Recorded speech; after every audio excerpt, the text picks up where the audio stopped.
Hello everyone, welcome to my channel UGC NET HRM classes.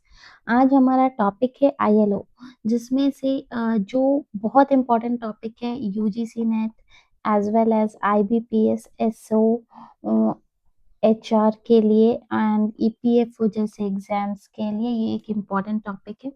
इसके ऊपर जितने भी बेस्ड क्वेश्चंस हैं वो करेंगे, एज वेल एज थोड़ा डिटेल में आईएलओ को समझेंगे। So without wasting time let's start with the topic. ये मेरा ब्रीफ इंट्रोडक्शन है for my first time viewers. Please join my Telegram channel ताकि मैं यहाँ इस पीडीएफ को उस पे अपलोड कर दूंगी। आप लोग इजीली उससे रिकॉल और रिवाइज कर सकते हो एग्जाम टाइम पर। सो ये फर्स्ट क्वेश्चन है हमारा इंडस्ट्रियल रिलेशन से, जहाँ पे पूछा गया है कि यूनिफाइड एंड हार्मोनियस एंटिटी जो मैनेजमेंट और एम्प्लॉय एक कॉमन गोल शेयर करे और कॉन्फ्लिक्ट को अननेसेसरी और डिस्ट्रक्टिव बताया गया है। ये यूनिटरी अप्रोच है। यूनिटरी अप्रोच मतलब जहाँ यूनिटी हो, नो कॉन्फ्लिक्ट हो, that's called unitary approach. Next question is based on John T. Dunlop's system approach कि कौन कौन इसके एक्टर्स हैं। ये सारे एक इम्पॉर्टेंट कंसेप्ट हैं जो एग्जाम्स में पूछे जाते हैं। कौन इसके एक्टर्स नहीं है? मैनेजर्स, वर्कर्स उनके रिप्रेजेंटेटिव्स, मैनेजर्स उनके रिप्रेजेंटेटिव्स और गवर्नमेंट एजेंसीज, ये सारे एक्टर्स में आते हैं। Consumers and external shareholders are not the actors in the system theory of John T. Dunlop's. Next question is trusteeship theory, जो कि गांधी जी के ने दिया था। इसमें कहा गया है कि एम्प्लॉयर्स जो है वो उन्हें ट्रस्टी के तरह एक्ट करना है, सोसाइटी की वेलबींग के बारे में सोचना है, एज वेल एज एम्प्लॉय के वेलफेयर के बारे में सोचना है। This is Mahatma Gandhi trusteeship theory. मैं इन चार सिस्टम जो है उसको ब्रीफली एक्सप्लेन कर देती हूँ विद सम ट्रिक्स, ताकि वो एग्जाम में इजीली याद रहे। यूनिटरी अप्रोच हमेशा वन टीम की बात कर रहा है, यूनिटरी है। यहाँ कॉन्फ्लिक्ट नहीं होता, नो कॉन्फ्लिक्ट। कॉन्फ्लिक्ट को यहाँ अननेसेसरी बताया गया है। फिर एक आता है प्लूरलिस्ट अप्रोच, जहाँ बहुत सारे ग्रुप हो जाएंगे। प्लूरल से आप याद रख सकते हो मेनी ग्रुप। तो कॉन्फ्लिक्ट नेचुरल है, बहुत सारे ग्रुप होंगे तो कॉन्फ्लिक्ट इज नेचुरल।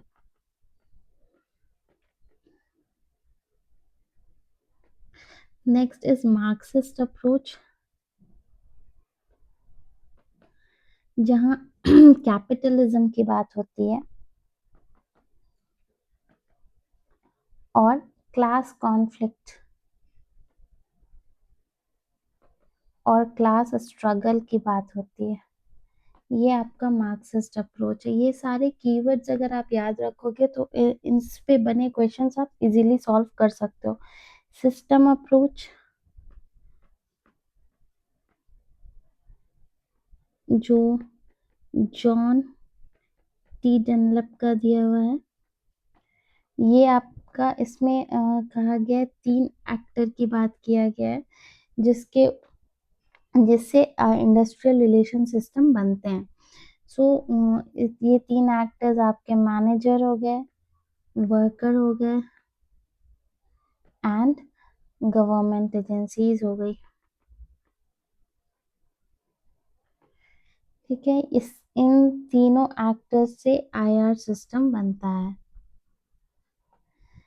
ये हो गया। और इसमें हमेशा most of the time IBPS SO के अंदर तो यूनिटरी अप्रोच और सिस्टम अप्रोच पे क्वेश्चंस आते हैं। ये दोनों अप्रोच ज़्यादा इम्पोर्टेंट है, बाकी ये सारे अप्रोचेस इम्पोर्टेंट हैं यूजीसी नेट एज के लिए as well. So next is our ILO. ये मैंने एक चार्ट बना दिया है, जो चार्ट एनफ है आपको आईएलओ समझने के लिए। ये फिर भी मैं ब्रीफली एक्सप्लेन कर देती हूँ आईएलओ को। सबसे पहले आईएलओ स्टार्ट कैसे हुआ इसको समझते हैं।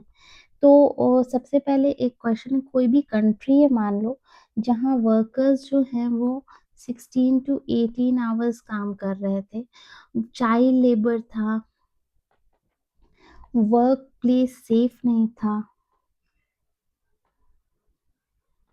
Work place was not safe, तो इनके राइट्स को कौन प्रोटेक्ट करेगा, राइट्स कौन प्रोटेक्ट करेगा? तो उसके लिए बनाया गया आईएलओ को। तो आईएलओ ये एक इंटरनेशनल ऑर्गेनाइजेशन है, इंटरनेशनल ऑर्गेनाइजेशन है जो होल वर्ल्ड, पूरी दुनिया का जो है वर्कर्स के राइट को प्रोटेक्ट करता है, वर्कर्स राइट को प्रोटेक्ट करता है, डिसेंट वर्किंग कंडीशन को प्रमोट करता है, ये डिसेंट वर्किंग कंडीशंस को प्रमोट करता है। आईएलओ का एस्टैब्लिशमेंट ईयर 1919 था। ये कब बना? ट्रीटी ऑफ वर्साइल्स के अंदर बनाया गया था, जब वर्ल्ड वॉर 1 खत्म हुआ था। उसके बाद इसका हेडक्वार्टर जो है वो जेनेवा स्विट्जरलैंड में है।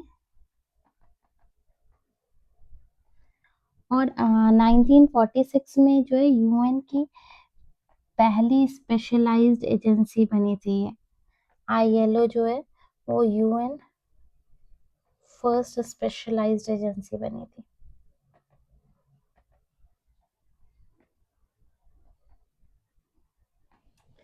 ठीक है। सो यहाँ पे जब वर्कर के इनजस्टिस को रोकने के लिए दुनिया में परमानेंट पीस की बात करता है ये आईएलओ, परमानेंट पीस, पीस अगर रहेगी तभी इनजस्टिस कम होगा वर्कर्स के साथ। So if you want piece, cultivate justice ILO का मोटो था उस टाइम। इफ यू वांट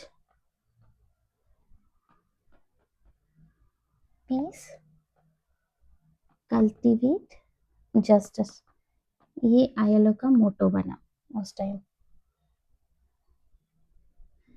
ठीक है, ऑब्जेक्टिव्स क्या रहे आईएलओ के?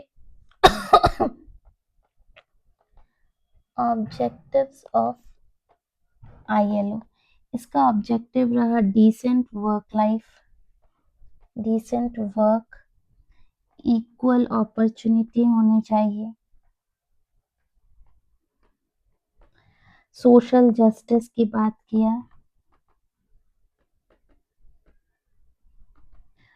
सेफ वर्किंग एनवायरनमेंट की बात हुई,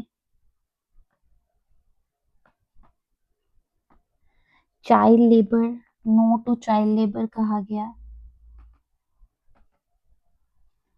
और फोर्स्ड लेबर खत्म करने की बात किया गया,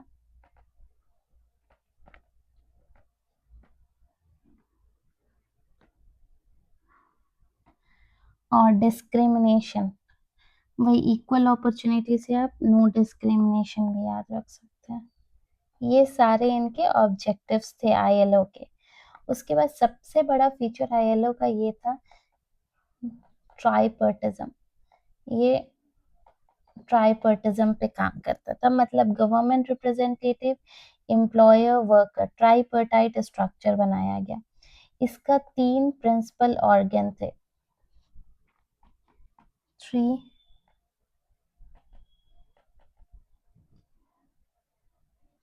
प्रिंसिपल ऑर्गन, जिसमें फर्स्ट था आईएलसी। आईएलसी ये तो ये पॉलिसी मेकिंग और बॉडी था, पॉलिसी मेकिंग बॉडी था। इंटरनेशनल लेबर कॉन्फ्रेंस इसका फुल फॉर्म है, और इसको पार्लियामेंट ऑफ लेबर भी बोला जाता है, पार्लियामेंट ऑफ लेबर। इसमें गवर्नमेंट, एम्प्लॉयर्स, वर्कर्स तीनों पार्टिसिपेट करते हैं। इसमें कन्वेंशन अडॉप्ट करना, रिकमेंडेशन अडॉप्ट करना, लेबर पॉलिसीज बनाने का काम होता है। कन्वेंशन, अडॉप्शन, रिकमेंडेशन,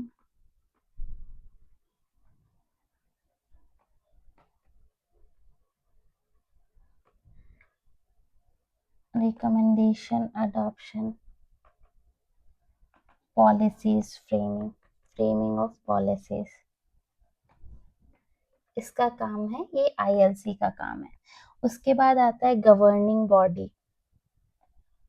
इसके अंदर गवर्निंग बॉडी, गवर्निंग बॉडी को एग्जीक्यूटिव बॉडी भी कहते हैं।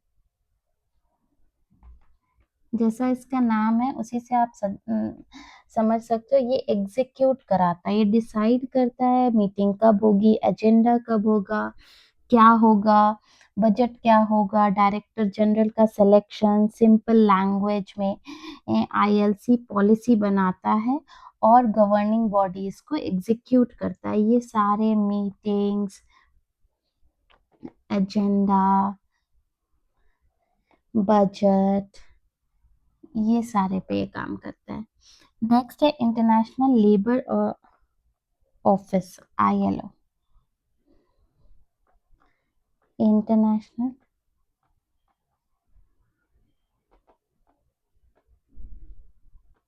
लेबर ऑफिस, ये परमानेंट सेक्रेटेरिएट है, ये कहते हैं इसको परमानेंट सेक्रेटेरिएट कहते हैं। ये हेड होता है, मतलब डायरेक्टर जनरल है ये। रिसर्च करता है, रिपोर्ट्स पब्लिश करना, टेक्निकल असिस्टेंस, डेटा कलेक्शन, ये सब पे काम करता है ये। Research, report publication, data collection and technical assistance, इन सब चीजों पे काम करता है। कंट्रीज को लेबर रिफॉर्म में हेल्प करता है, ये हेल्प करता है लेबर रिफॉर्म में।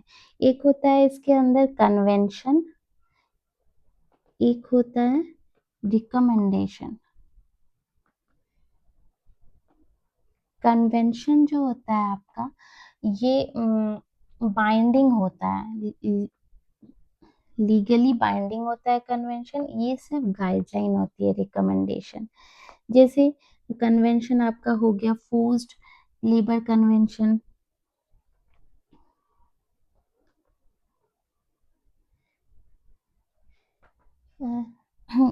ये बाइंडिंग होता है रेटिफिकेशन के बाद। एक बार कोई कंट्री अगर रेटिफाई कर देगी तो वो उसके लिए बाइंडिंग होगा, उसको वो फॉलो करना होगा। और ये गाइडलाइन हो जाएगा। Forced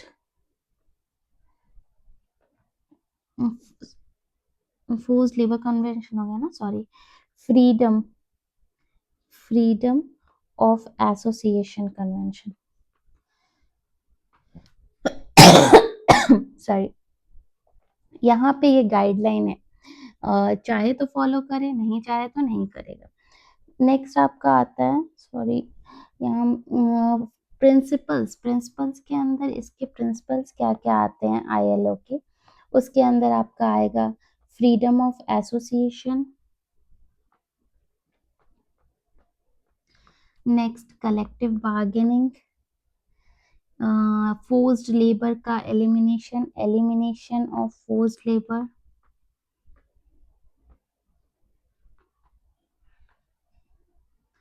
child labour abolition,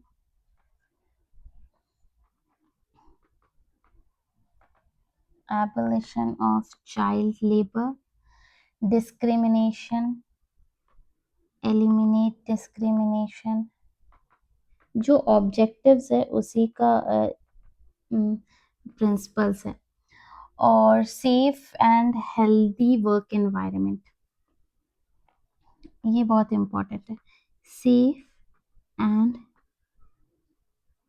healthy work environment, ये 2022 में इसको फंडामेंटल राइट्स बना दिया गया है। ठीक है, नेक्स्ट क्वेश्चन की तरफ बढ़ते हैं। ILC is popularly known as, ये मैंने इधर बताया है, इंटरनेशनल पार्लियामेंट ऑफ लेबर कहलाता है ILC। Which of the following statements correctly distinguish, कैसे ILO कन्वेंशन और रिकमेंडेशन, ये भी मैंने बताया, कन्वेंशन लीगली बाइंडिंग होता है रेटिफिकेशन के बाद, और रेटिफिकेशन हमेशा नॉन बाइंडिंग, ये जस्ट एज अ गाइडलाइन है कि क्या करना है क्या नहीं करना है, उसकी गाइडलाइन है। So B is the correct answer है। Next question, three principles, principle organ of the ILO, ILO का गवर्निंग ऑर्गन कौन कौन सा है, नहीं है, नॉट वन। तो गवर्निंग बॉडी है इंटरनेशनल लेबर ऑफिस है, इंटरनेशनल लेबर कॉन्फ्रेंस है, ये सब हम लोगों ने अभी पढ़ा। कोर्ट ऑफ जस्टिस ऐसा कुछ नहीं है। So D D is the correct answer है। Next question, ILO body function as permanent secretariat किसको कहते हैं, आई इंटरनेशनल लेबर ऑफिस को कहते हैं। विच ILO body meets annually, annually कौन सी बॉडी मीट करती है, इंटरनेशनल लेबर स्टैंडर्ड्स और डिटरमाइन करने के लिए पॉलिसीज को, पॉलिसी मेकिंग के लिए ILC है। नेक्स्ट, प्रायोरिटी के लिए is a priority governance convention कौन सा है, तो लेबर इंस्पेक्शन कन्वेंशन आता है, जो कि प्रायोरिटी है, गवर्नेंस है, प्रायोरिटी में प्रायोरिटी कन्वेंशन माना जाता है इसको of the ILO labour inspection convention, जो कन्वेंशन नंबर 81 है, ईयर 1947। 2022 अमेंडमेंट के बाद ILO ने डिक्लेयर किया fundamental principles and rights of worker, which area was added as fundamental principle. So occupational safety and health, इसको ऐड किया गया fundamental principles के अंदर। ये फिफ्थ फंडामेंटल प्रिंसिपल, इस फिफ्थ फंडामेंटल प्रिंसिपल इसको डिक्लेयर किया गया।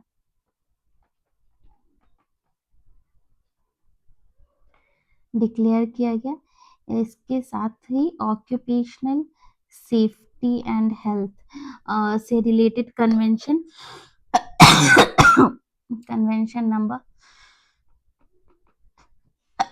155 एंड 187 को फंडामेंटल कन्वेंशन का स्टेटस दिया गया। ये fundamental principle as well as fundamental convention के अंदर आता है।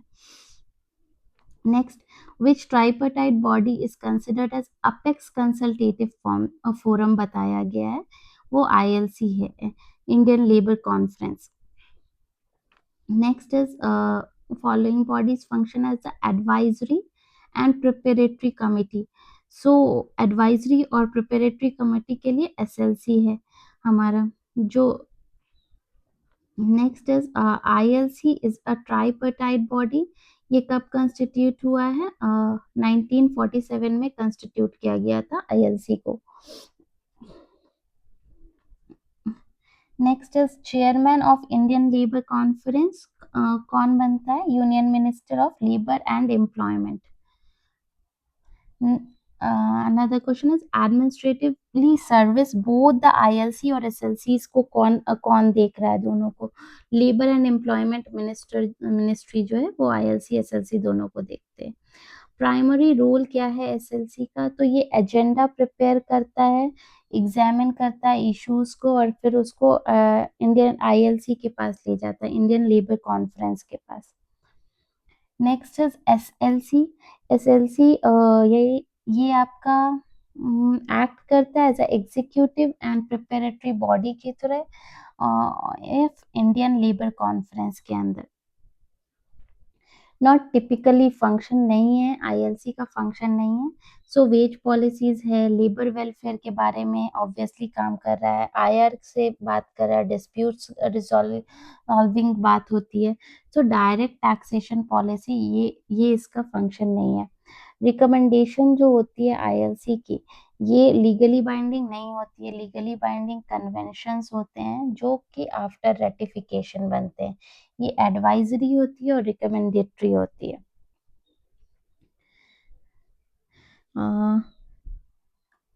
Which of the following correctly differentiation की बात हो रही है यहाँ आईएलसी और एसएलसी के लिए। तो आईएलसी जो है वो अपेक्स कंसल्टेटिव बॉडी है, वेयर एज एसएलसी जो है वो स्क्रूटनाइज करता है matters before they are place to ILC. ILC के पास जाने से पहले एसएलसी उस मैटर को देखता है, उसके बाद वो आईएलसी के पास जाता है। So that's all for the today's video. If you like my video, please like, share and subscribe my channel to motivate me bring such more videos. That's all for the today. Thank you.